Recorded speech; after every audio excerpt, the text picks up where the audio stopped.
And many people who worked beside Dr. King have passed away, but there's still some who are alive in St. Augustine, and that's where we find News4JAX reporter Janice Harris. Janice, you found a group of people working to keep his memory alive in the place where he marched for equal rights and integration.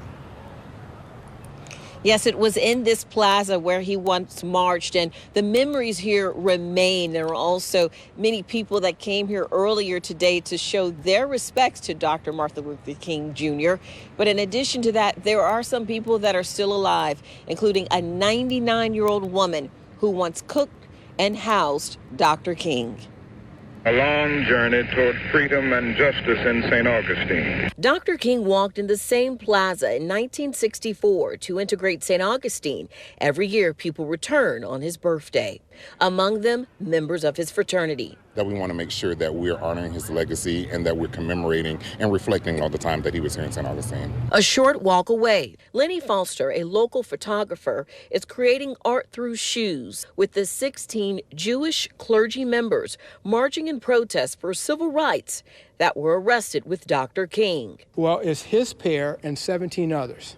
Wow. And symbolically, I decided to place his wife's shoes behind him, because she always was. The shoes for Dr. King's wife, symbolic of her support. In addition, a pair for Bayard Rustin, instrumental in planning the march on Washington, D.C., but remained in the shadows in fear of discrimination for being gay. This is the same site for the former Monson Motel, where the manager was photographed pouring acid into the pool after African-American teenagers attempted to integrate it. Though torn down, the plaque marks the historical spot. A few streets away, the historical St. Paul AME Church, where Dr. King spoke. Alicia Ford Burst, St. Paul AME, is their current senior pastor and first woman as a pastor. This is the church that Martin Luther King held his rallies and preached in 1964. In fact, it was May 18, 1964. This is a copy of the original flyer from that historical day in St. Augustine. Ford Burst preaches every Sunday from the same pulpit where Dr. King spoke, and in the same chairs. Sister Cora Tyson housed and prepared meals for Dr. King.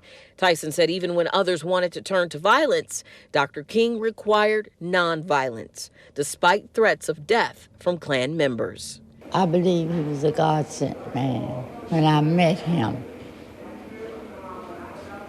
it was something about him that you could see it. You know, it wasn't any violent there. It was always peace. Every direction you turn, there is history in St. Augustine that will forever be a symbol of the civil rights movement and a beloved leader of this country, Dr. Martin Luther King Jr.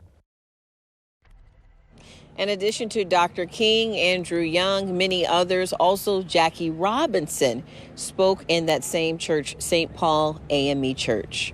Reporting live in St. Augustine, Janice Harris, Channel 4, the local station.